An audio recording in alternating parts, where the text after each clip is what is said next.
se tinha um cos com uma mucha acaba a precedermi um sorto de asco e rechazo completo,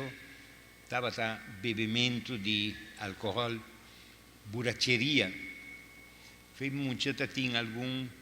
caso, sucesso, quapone come ma un rabbia tremendo contra tutto che sta alcohol. E hasta e tempo e bon pora distingui dreci, kiko ta kiko, e gente nango ta buracheco, non sta chiamando, bota cana di un port, passa bene, passa bene, visa mi Dios, sta chi che sacchi. E cosa che dura poco tempo. Depois come vira sacerdote, tanto come avete che botei per turende, e va cominciare a maturare un poco, ma avete che e burache também ta gente. Allora, quando cominciare a trarre in parrocchia, bota topa con famiglia, circostanze e situazioni orribili, per motivo di alcol, tanto vedete che gente non mes, sta incapaz passare di non mes, fuori di problema non ha qui, e quanto gente sta soffri, e ora mi cominciare a caire in conta che sta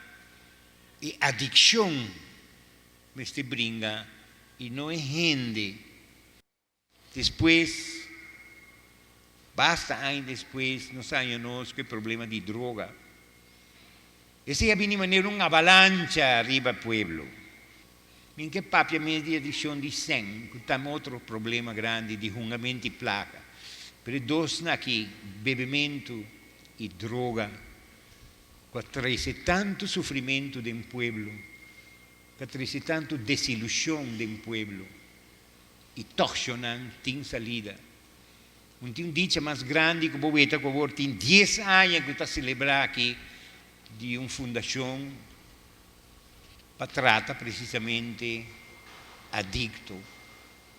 e seu problema, adicto e sua família. O che abre porta di una clarità, di una luce, di una speranza nuova, non quantità di gente.